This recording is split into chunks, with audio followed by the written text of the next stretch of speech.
Howdy ho, guys and gals. Jeff King here, back again in the Den of Tools, and today we're talking about some shady business practices, fake reviews. In fact, companies trying to buy fake reviews. At least that's the way it looks to me, because I get a little hot under the collar about stuff like this, and I will admit that I get heated up, and I may jump to conclusions.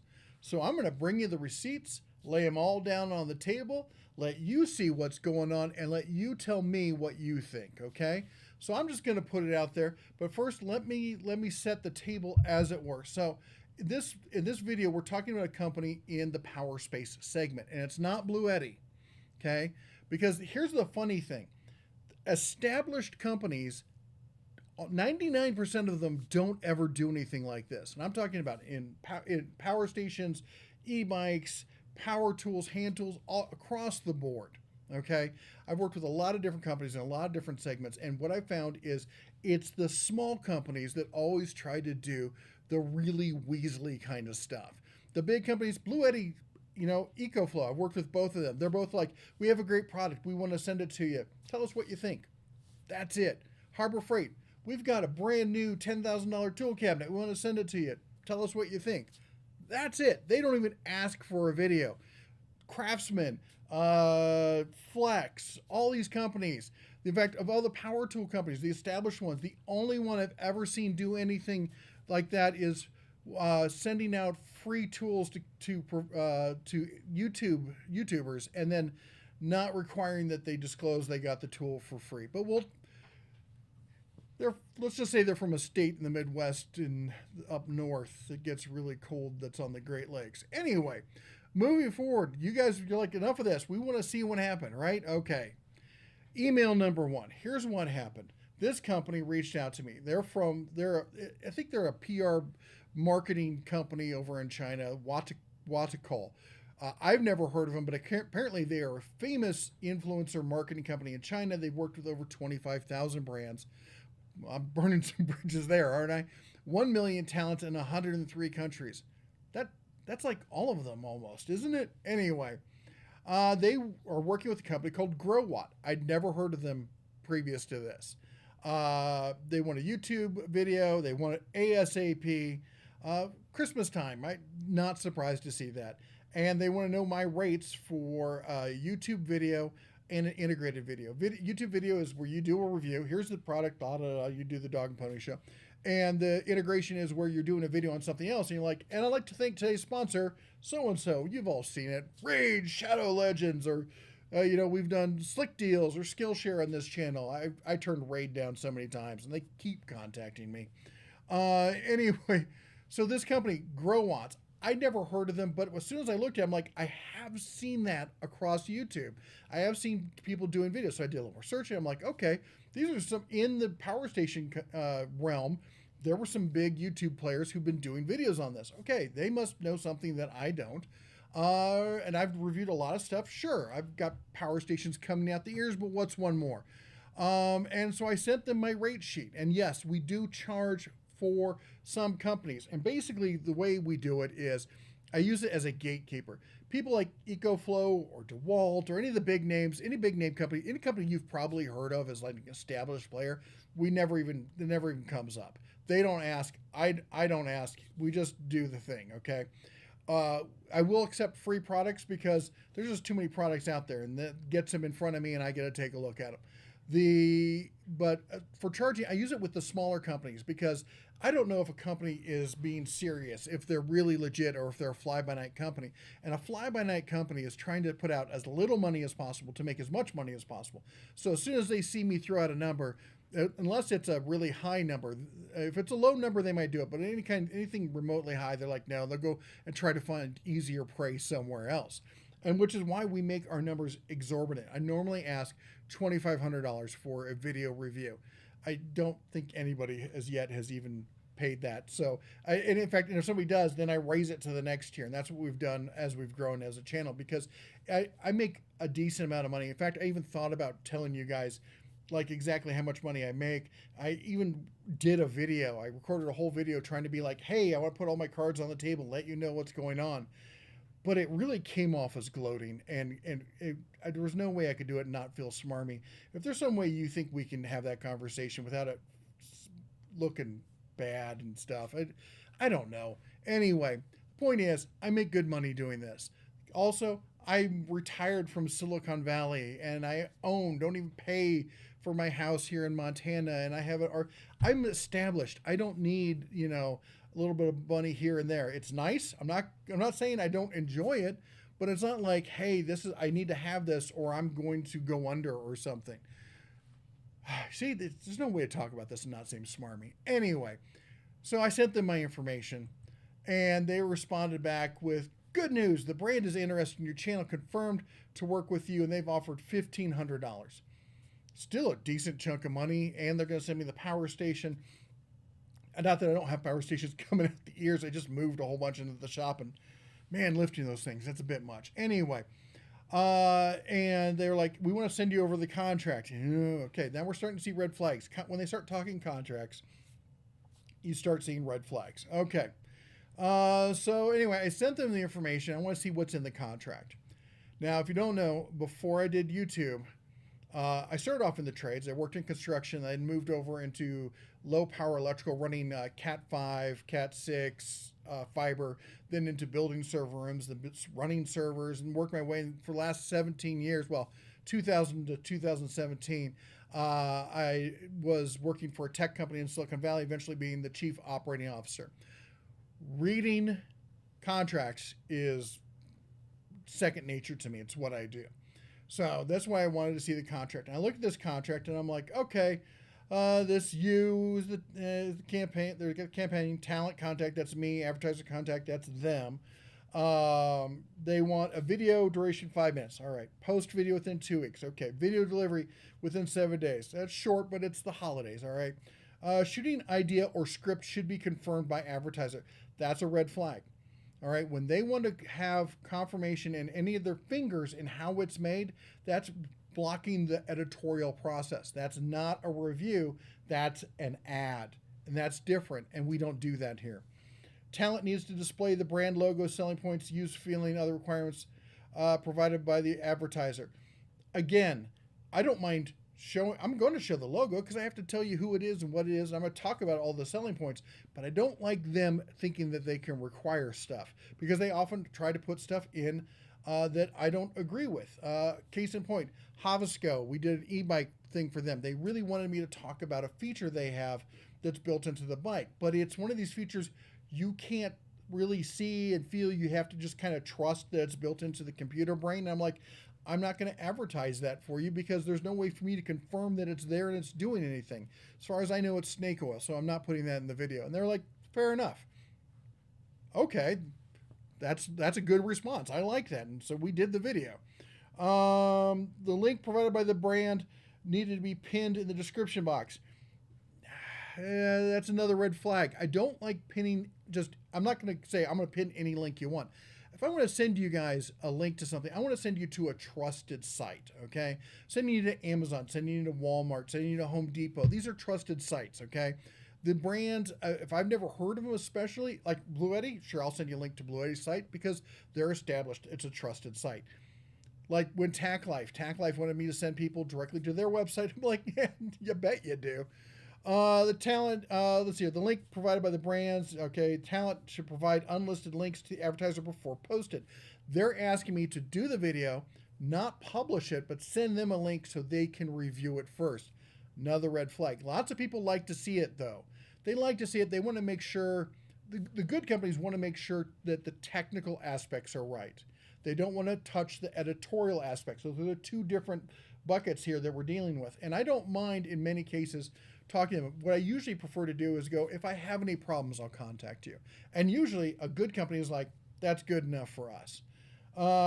There should be no negative content in the promotion.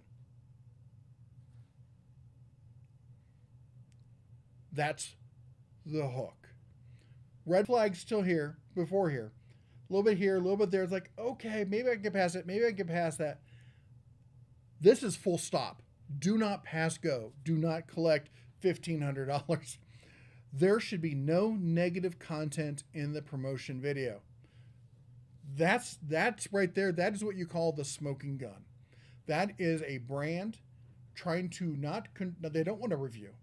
They want a they want an advertisement that looks. They want a commercial that looks like a review. They want to lie to you and tell you and make you think this person's trustworthy. Look at how trustworthy he is. Look at that face. It's a handsome face. I know. And they want to, and you're going to trust this person, but really we're going to have the strings. We're going to dangle paychecks and we got contracts and they're going to have to do and jump through the hoops and say what we want them to say. Man, that ticks. I said I wasn't going to do this. I said I was just going to put it out there. Okay. As you can see, I get heated about this sort of thing. I don't know why. I've always been this kind of person who believes that just honesty is the best policy. I'll be honest. It might be just one of those kind of like survival traits because I'm a terrible liar. And I have a terrible memory and I couldn't remember my lies. So early on as a kid, I'm like, don't lie. You're not good at it. So I just throw everything out there and let you all know what's going on. Keeps me from getting in trouble. Anyway, talent uploads the video if the talent uploads the video without confirmation of the advertiser reserves the right not to pay the talent. If the brand is not satisfied with the video that has been uploaded without confirmation, the advertiser reserves the right to ask the talent to reshoot and repost. The talent should not post 2 promotional videos in one day. All sorts of hooks they're putting in this. Like, here's your carrot, but you got to do this, you got to do this, you got to do this, and you absolutely can't say anything negative about the product. Oh, I need a beep kind of thing so I can really say what I feel right now. Anyway, here's the second page. Sponsored video will be open to the public permanently. That's pretty normal. They don't want you to take the money and then take the video down. Advertisers should pay the talent, yada yada, service fee, payment method. No, I'm not showing you my PayPal information. Advertisers shall have the right to approve the creative shooting ideas of the video. Sound of video, that makes it a commercial. The right to ask the talent to revise the rough cut of the video once within 2 working days. Otherwise, it shall be deemed approved. Okay. Advertisers shall own all rights, titles, and interest in to the deliverables. So they want to own what I create for this product. That is in this industry. Now you may think that that's okay, but I don't do that. And no creator should ever do that. I might grant them rights to use it. And I usually do. I'm like, you have full rights to use it in your advertising and on your website or anything you want to do with it. But you don't own it. You can't sell it. You can't then, because if they own it, they can force me to do stuff with it. And they could take it away and stuff. And if something comes out that people don't like, they can be, oh, you have to take it down because we own it. They can do a copyright strike on me if I don't. So no, that's a big do not pass go kind of thing. Terms and conditions, effective date, yada yada, representations and warranties. This is all legalese kind of stuff that's typical with contracts, and I didn't see anything in here that's like, I mean, there's a couple of red flags, but you don't want to, that's the boring contract part. You don't want to hear it. If you guys want a lesson in contracts and how to write and read contracts and what kind of contracts you should approve, I might do it on my other channel, The Bear's Den. That's more appropriate for that one. All right, so I got back to them. I told them, you got to screw loose. This is unethical. Screw you all. And this is how they responded. I'm sorry the content of the contract offends you. We don't mean to offend you. If you have any questions, I don't have any questions. You're sleazy. If you have any questions, you can put forward ideas for revisions, and we will accept reasonable revision options. Because it is a sponsorship cooperation, the brand needs, of course, you have the rights to the content. Okay, they're being understandable. Here's the part we get, again, negative comments are not conducive to the cooperation purpose of the brand. That's the part they're not willing to be flexible on. All the rest of it, we could change this, we could do this, but no, it's still a commercial. Oh my gosh. Okay, so anyway, I realize I put in my bias in this. I'm being very biased because this is where I come from. This is my standpoints, and so feel free to tell me if you think I'm being crazy about this, if I'm wrong. I basically, at that point, I told them, you know what? I should do a video exposing all you guys. I was so hot. I was so hot. I don't like it when people try to take advantage of people. It really ruffles my feathers. We know you are very offended, but allow me to explain. All the content of the contract is just a template. Basically, they're now at this point they're trying to walk everything back. They realize they've stepped. Okay, I'm being biased again. All right, I'm going to be biased. I'm going to put my bias. You tell me if I'm wrong. To me, it looks like they realize they've stepped in it, and now they're trying to walk things back and they're saying like, we've talked to the brand and you can now make negative comments and everything, yada yada yada. The ownership of the material is not mandatory. This is just a general template. So this is just the one we put out there. But I'm like, you asked for it. You did the thing. Just because somebody called you on it, and now all of a sudden you're ready to be like, oh no, we don't really mean that. To me, that's it. That bridge has already been burned. If you do not agree, we can make changes. Yeah, I'll let you read it. You tell me. Do you have any thoughts, cooperation? I did not respond to them at this point. I'm like, I'm done with you guys.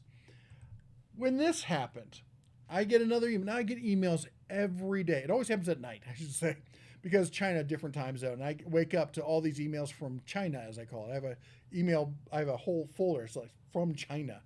The paid promotion, Dabson Power Station. Never heard of these folks. This is icy. This is weird. I'm reading it verbatim. This is how they wrote it. This is icy, and I worked in one agency. I think there's two people there. I'm not sure. Our aim is to help our clients to do overseas promotions. Now one of the clients wants to do a promotion campaign, and we thought your channel was suitable, so we'd like to ask your willingness for the cooperation. And they sent me a product to a Google Drive link. Couldn't find the product online. And I'm like, okay, well, this is weird. And before I could even respond, before I could get back to them, actually, let me show you the product there real quick. Davidson. It looks like you look at this and you're like, wow, that's quite a product range. But I'm seeing I'm seeing two different boxes in a bunch of different configurations with some solar panels. So they don't have a ton of products. It's good images. They look like big power boxes kind of stuff. I don't know anything about them. They give me this whole PDF that talks about what they do and the different configurations, and it's going to run your house. And it looks cool. I wouldn't mind playing around with it. I'm a geek like that. I like to geek out on stuff, technical stuff. I have fun with it. Why I do what I do. All right. But before I could get any further, they sent me this. Thank you for your reply. I guess I did reply to him. My colleague said that my colleague said that you can only do real review, but can't do the review following the brief, right? Now I responded to her going, I'm not sure what you mean. And they've not responded to me. And I waited a handful of days or a couple of days, and they have not gotten back to me. Apparently they realized I was trolling for more information, but I think it all says right there. And I got to tell you, I'm a little proud of this email. Come on. When a shady company says we can't work with you because you're too honest, that's a little feather in the cap there. I'm pretty proud of that one. Anyway, so this, and as you can see, I showed the domain of the email. They're from the same marketing company. Apparently somebody's like, oh, don't even bother with him. He's not going to jump through our hoops. He's not going to read from the brief and do exactly what we want. Find somebody else. Thank you. Hi, Cole. If you could send that around as a corporate-wide email, let everyone there know so they don't bother me, that would be great. All right. So there's a lot of videos on YouTube. Some big names doing the reviews on this. I don't know what's going on with them. Please don't go harass them and be trolls and stuff. Okay, we don't do that on this channel. I don't want to promote that kind of stuff. I don't want to cause YouTube drama and he said, she said kind of stuff. If you want to go ask them if they signed a contract and if they agreed to those stipulations, that's up to you. Be polite. Don't make assumptions, all right? But the fact of the matter is, at this point, I don't know. I'm not going to say it. you make your own assumptions, all right? Here's something else I want to add. The FTC has made a ruling and passed a law that said that companies cannot stop you from posting negative reviews. It's illegal, all right? In fact, if they have a terms when you sign on to the website and you agree to the TOS, the terms of service and all that, if they put something in there saying that if you post a negative review, you have to take it down. We can sue you for damages, that whole 9 yards. And companies have tried to do this. If they do that, that part of the contract is immediately null and void. It's illegal. They can't do it. And there are repercussions that can happen to them if you report them, all right? The bad news is that they put an exception for independent contractors. And the second they get me to sign that contract, I become an independent contractor. So it's not illegal for them to ask me to do negative stuff. Is it unethical? I think so. I think it is morally reprehensible. Have I seen this before from other companies? Yes. But they're small companies. They're companies that are gone the next day, that you never hear from again, and it's just not worth the time to call them out because no reviewers are out there saying positive things. Here's a company that I saw getting positive reviews, working with big players, and I know that they're asking for unethical things. I don't know whether they're asking these other YouTubers or any other reviewers. I don't have any other information other than what they asked me. Cards on the table. You saw everything. If you have any questions, if you feel I left something out, put it down in the comments. I will respond if I can. All right. I try to read all the comments. So there you go. There you go. There you have it. That's the full picture as I see it and what I have. Anyway, if you like what we did here, hit the thumbs up. If you didn't like it, hit the thumbs down. At the end of the day, I just try to be honest and do what I do. Don't forget to chomp the old like button, smash that subscribe, ring the bell. And if I don't see you until then, I hope you and yours have a very Merry Christmas. Shine on.